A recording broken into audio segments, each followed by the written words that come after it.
ഇന്നത്തെ സംഭവം അത്ര നിസ്സാരമായി കണ്ടുകൂടാ. 20 കിലോമീറ്റർ ഓടുക, അതും ലാസ്റ്റ് റൗണ്ട് അവിശ്വസനീയമായ വേഗത്തിൽ ഓടിത്തീർക്കുക. It is something incredible. എനിക്ക് തോന്നുന്നത് ഈ വർഷത്തെ സൗത്ത് സോൺ മീറ്റിൽ നമ്മുടെ കോളേജിന് വേണ്ടി പലതും നേടിത്തരാൻ അർജുന് കഴിയുമെന്ന്. ഏതൊക്കെയാണ് അവന്റെ ഐറ്റംസ്? 100, 200 ഓട്ടം, 4x400 റിലേ, പിന്നെ ഹൈ ജമ്പ്. എന്റെ അഭിപ്രായത്തിൽ ഹൈ ജമ്പിനേക്കാളും കൂടുതൽ അർജുൻ ഷൈൻ ചെയ്യാൻ പോകുന്നത് ഓട്ടത്തിലാണ്. എന്തായാലും എനിക്കെന്തോ വല്ലാത്ത പ്രതീക്ഷ തോന്നുന്നു. ഇപ്രാവശ്യത്തെങ്കിലും ചാമ്പ്യൻഷിപ്പ് നമുക്ക് തന്നെ കിട്ടുമെന്നൊരു തോന്നൽ. എന്താ കുഞ്ഞവറാൻ സാറിനൊരു ചിരി? നമുക്ക് കപ്പ് കിട്ടുന്ന കാര്യം ഓർത്ത് ചിരിച്ചു പോയതാ. അത് കപ്പ് കിട്ടിയതിന് ശേഷം പോലെ അപ്പോഴും ചിരിക്കാം. ഷടാ.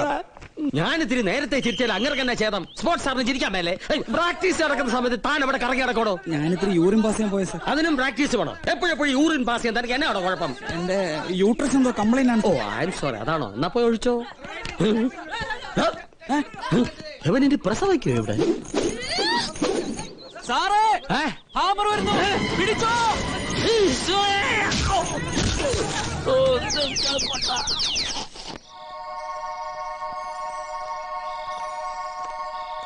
ദേ ഗൗരി, ഞങ്ങൾ കാലു മാറി കേട്ടോ.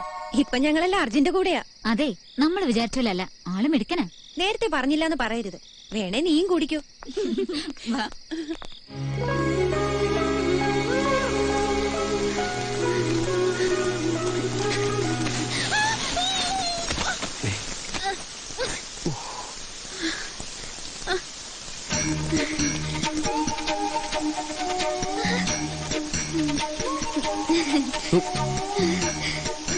സോറി.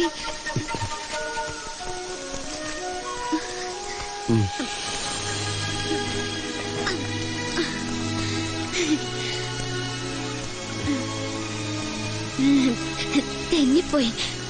ആരോടും പറയല്ലേ.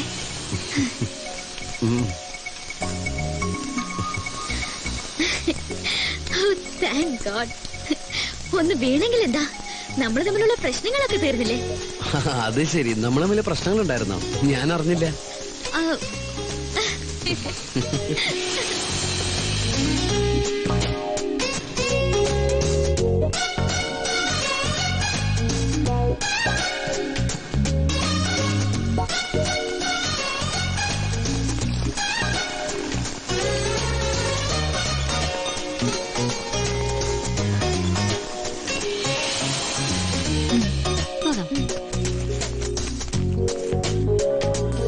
എന്താ ഇവിടെ? ഇവളുടെ പപ്പ ഗൾഫിൽ നിന്ന് പണം അയച്ചു, അത് എടുക്കാൻ വന്നതാ. അപ്പൊ ഇന്ന് ട്രീറ്റ് ഉണ്ടാവൂലോ? പിന്നെന്താ?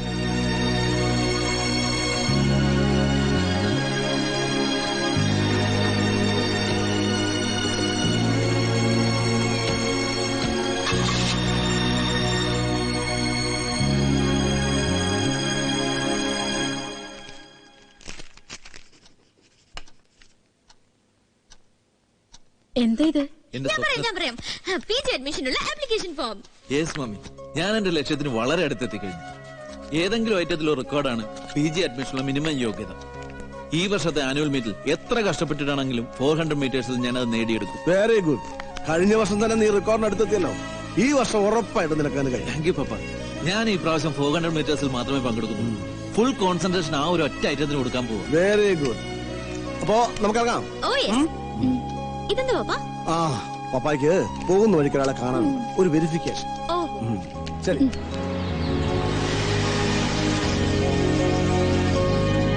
പപ്പ ഇപ്പോ ഒരു 5 മിനിറ്റ്. അല്ല, മോളും വരുന്നോ? ഇല്ല, പപ്പ പോയിട്ട് വാ.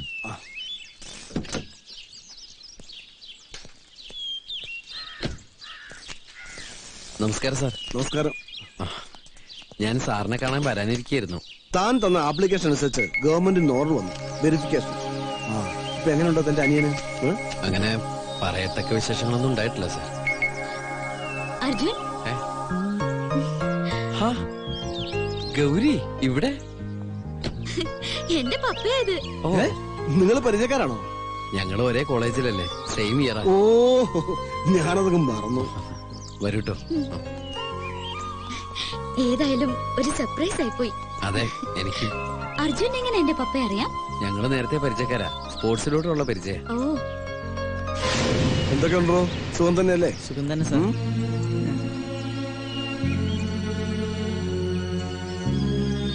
എന്റെ അനിയന. താനതല്പം ക്ഷീണിച്ചോ? ഏയ് സാറിന് തോന്നുന്നതാ. വരൂ. ഞാൻ പറയാറില്ലേ ചേട്ടന്റെ കൂടെ പഠിക്കുന്ന ഒരു ഗൗരി ചേച്ചിയെ പറ്റി. ആ ഗൗരി ചേച്ചി. ആ ഗൗരി ചേച്ചിയാണ് ഈ ചേച്ചി, സാറിന്റെ മോളാ. ആഹാ, വാ വാ എല്ലാരും അകത്തേക്ക് വാ. വാടാ. വാ അമ്മേ, സാർ അകത്തേക്ക് ഇരിക്കട്ടെ. അമ്മ ഒന്നിങ്ങ് വന്നേ.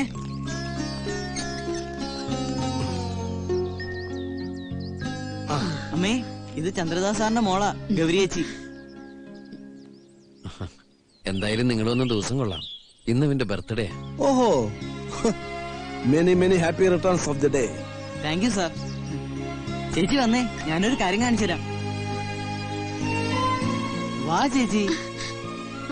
ചെല്ലുമോളെ. ചേച്ചി അത് കണ്ടോ?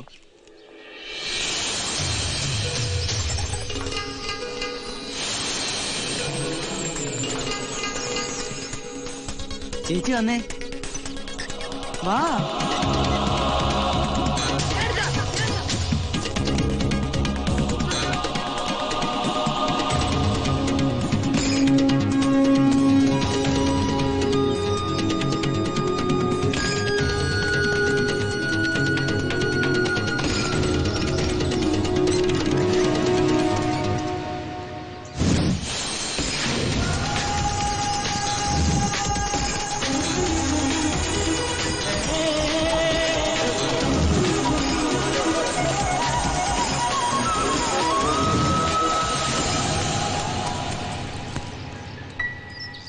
ഇവന്റെ കൂടെ കളിച്ചാ ഞാൻ ബാസ്കറ്റ് ചെയ്യാൻ പഠിച്ചത്. ഞങ്ങൾ പോട്ടെ മോനെ. അങ്ങനെ പറഞ്ഞാ പറ്റില്ല. ഇന്ന് എന്റെ ബർത്ത്ഡേ അല്ലേ, ഊണ് കഴിച്ചിട്ട് പോയാ മതി. അതൊക്കെ പിന്നീട് ഒരിക്കലാകാം. എനിക്ക് 11 മണിക്കുമ്പോ ഓഫീസിലെത്തണം. എന്നാ ഗൗരി ചേച്ചി ഇവിടെ നിക്കട്ടെ, സാറ് പോയിട്ട് വാ. മോൾ ഇവിടെ നിക്കട്ടെ അല്ലേ? ഇവരെല്ലാം നിർബന്ധിക്കുന്നതല്ലേ. മോൾ ഇവിടെ നിന്നോളൂ. പപ്പ വണ്ടി അയക്കാം. എന്താ സന്തോഷായില്ലേ? ആ. ഇതെല്ലാം അനിലിന് കിട്ടിയതാണോ?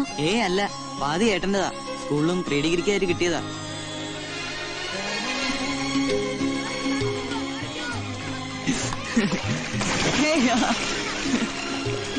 സത്യത്തിൽ അർജുനെ കണ്ട ഇത്രയും പ്രശ്നമുള്ള ഒരാളാണെന്ന് പറയുകയില്ല. എന്താ എന്റെ വേഷവും നടപ്പൊക്കെ കണ്ടിട്ടാണോ? ഈ കോലം കെട്ടലൊക്കെ അവന്റെ നിർബന്ധം കൊണ്ടാ, അവന്റെ സന്തോഷത്തിന് വേണ്ടിട്ടാ. അർജുൻ, അനിയൻ എന്താ പറ്റിയത്?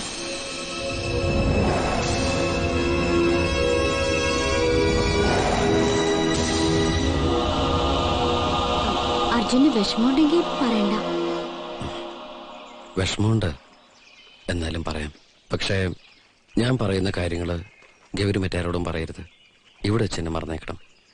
ഇതിന്റെ പേരിൽ ആരെങ്കിലും എന്നോട് സിമ്പതി കാണിച്ചാ ഞാൻ തളർന്നു പോകും. അതുകൊണ്ടാ. ഞാൻ ആരോടും പറയില്ല. അർജുൻ എന്നെ വിശ്വസിക്കാം. ഗൗരി ഇപ്പൊ കാണുന്ന ഈ അനിയില്ലേ, ഒരിക്കലും ഇങ്ങനെയൊന്നും ആയിരുന്നില്ല. എന്റെയും എന്റെ കുടുംബത്തിന്റെയും നാട്ടുകാരുടെ ഒക്കെ പ്രതീക്ഷ അഭിമാനമായിരുന്നു അവൻ. കളിക്കളത്തിലെ മിന്നുന്ന താരം.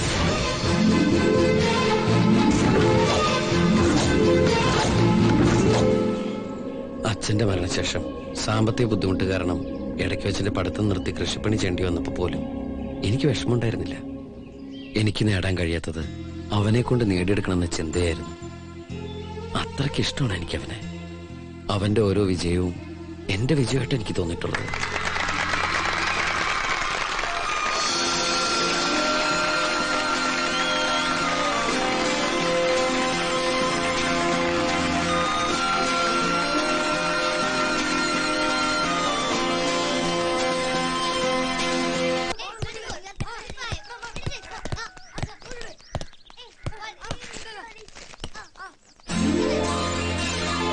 എന്താടാ? ഏട്ടാ, എനിക്ക് സ്റ്റേറ്റ് ടീമിലേക്ക് സെലക്ഷൻ കിട്ടി. കോച്ചിങ് ക്യാമ്പിൽ നാളെ ജോയിൻ ചെയ്യണം. Selection letter. അമ്മേ, അമ്മേ, ഞാൻ പോയിട്ട് വരാം. പോയി വാ മോനെ. ഏട്ടാ, എട്ടരയ്ക്കല്ലേ ബസ്? അതെ. ഇഷ്ടം പോലെ സമയം. ഇനി 20 മിനിറ്റ് കൂടി ഉണ്ട്. ബസ് ലേറ്റ് ആയി നമ്മള് ലേറ്റ് ആവില്ല. ഈശ്വരാ. അയ്യോ, പഞ്ചറായല്ലോ ഏട്ടാ. വാ.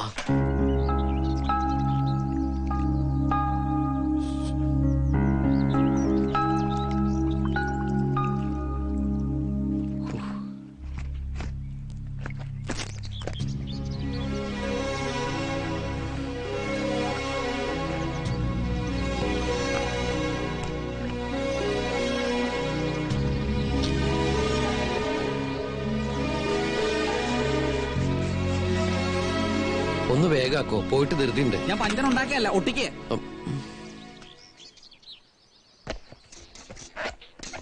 ഏട്ടാ ധൃതി പിടിക്കണ്ട, 8:30 ബസ് പോണെങ്കിൽ പോട്ടെ, നമുക്ക് അടുത്ത ബസ്സിൽ പോവാം. അത് പോയാൽ പിന്നെ 9:30 ഉള്ളൂ.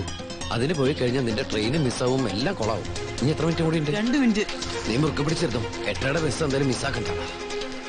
ഏട്ടാ പതുക്കെ. നീ പേടിക്കണ്ട, ഞാനല്ലേ ചവിട്ടണേ. അയ്യോ.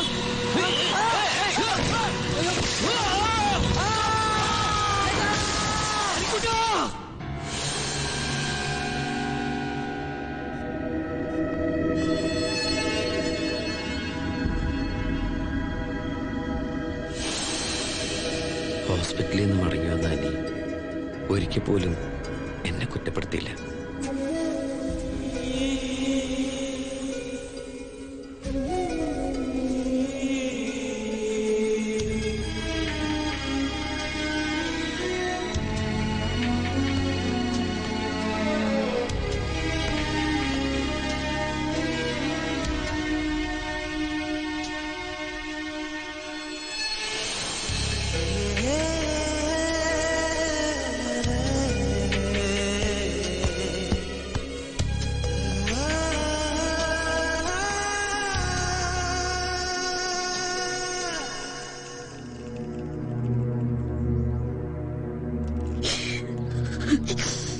എന്താമേ? എനിക്കിത് കണ്ടിട്ട് സഹിക്കാൻ പറ്റണില്ല മോനെ.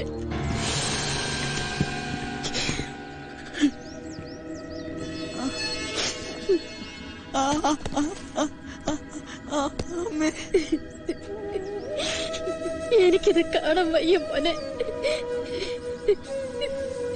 അന്ന് ഞാൻ ഉറപ്പിച്ചു, എനിക്ക് പറ്റിയ കയ്യബദ്ധം, എന്റെ അശ്രദ്ധ, അതെന്ത് വില കൊടുത്തും നേരെയാക്കണമെന്ന്. എടോ, ഇതൊരു നല്ല ലക്ഷണമാണ്. ഇങ്ങനെയുള്ള കേസുകളിൽ മരുന്നിനേക്കാളും രോഗിക്ക് ആവശ്യം മനോധൈര്യവും ആത്മവിശ്വാസവുമാണ്. തന്റെ അനുജനത് ആവശ്യത്തിലധികമുണ്ട്. ഇനി എത്രയും വേഗം അവന് ബെറ്റർ ട്രീറ്റ്മെന്റ് കൊടുക്കണം. പക്ഷേ അതിന് കുറച്ചധികം ചിലവ് വരും. ഞാൻ എന്നെ കൊണ്ടാവുന്ന വിധത്തിൽ എന്ത് വേണേലും ചെയ്യാം ഡോക്ടർ. അങ്ങനെയാണെങ്കിൽ അമേരിക്കയിലെ മിഷിഗണിൽ നെർവസ് സംബന്ധമായ ഒരു മോസ്റ്റ് മോഡേൺ ഹോസ്പിറ്റലുണ്ട്. 5% റിക്കവറി ചാൻസ് ഉള്ള രോഗികളെ പോലും രക്ഷപ്പെടുത്തിയ ചരിത്രമുണ്ടവർക്ക്. അനിക്കുട്ടന്റെ കാര്യത്തിൽ 50% ചാൻസ്. താമസിക്കും തോറും സുഖപ്പെടാനുള്ള ചാൻസും കുറയും. അതുകൊണ്ട് ഏറിപ്പോയാൽ 1 വർഷം, അതിനുള്ളിൽ നമുക്ക് അവനെ അവിടെ എത്തിക്കണം. പണം, അതെനിക്കൊരു പ്രശ്നമായി. ഞങ്ങൾക്കുള്ളതെല്ലാം വിറ്റാലും അവനെ ചികിത്സിക്കുന്നതിന് തികയായിരുന്നില്ല. ആ സമയത്താണ് ദൈവദൂതനെ പോലെ ഗൗരിയുടെ പപ്പ വന്നത്. എനിക്ക് സ്പോർട്സിലുള്ള ടാലന്റ് അറിയാവുന്ന അദ്ദേഹമാണ് എന്നെ നമ്മുടെ കോളേജിൽ ചേരാൻ നിർബന്ധിച്ചത്. ഈ വർഷം തൊട്ട് വർഷാവസാനം നടക്കാറുള്ള സൗത്ത് സോൺ ഇന്റർ കോളേജ് മീറ്റിൽ ഏറ്റവും കൂടുതൽ പോയിന്റോടെ ഇൻഡിവിജ്വൽ ചാമ്പ്യനായാൽ ഗുഡ്വേയുടെ പ്രൈസ് മണിയായ 10 ലക്ഷം രൂപയും അവരുടെ തന്നെ സ്പോൺസർഷിപ്പോടെ ജോലിയും നൽകുമെന്നുള്ള വിവരം എന്നെ അറിയിച്ചത് ഗൗരിയുടെ പപ്പയായിരുന്നു. അന്ന് തുടങ്ങിയതാ അവനു വേണ്ടിയുള്ള എന്റെ പരിശീലനം. കഠിനമായ പരിശീലനം കൊണ്ട് തളർന്നു വീഴുമ്പോഴും ഒരേ ഒരു ചിന്ത മാത്രമേ എന്റെ മനസ്സിലുണ്ടായിരുന്നുള്ളൂ, അവൻ, എന്റെ അനിക്കുട്ടൻ. ഇനി അധിക സമയമില്ല. വരുന്ന ഏപ്രിലിൽ ഡോക്ടർ പറഞ്ഞ കാലാവധി തീരും. അതിനു മുമ്പേ എനിക്ക് എന്റെ അനിയെ അമേരിക്കയിൽ എത്തിക്കണം. ഈ മാർച്ചില് ഇന്റർ കോളേജ് മീറ്റ് നടക്കുന്നത്. എന്ത് തന്നെ സംഭവിച്ചാലും, എന്തൊക്കെ തടസ്സങ്ങൾ നേരിട്ടാലും എനിക്കന്ന് ചാമ്പ്യനാവണം. ആയേ പറ്റും.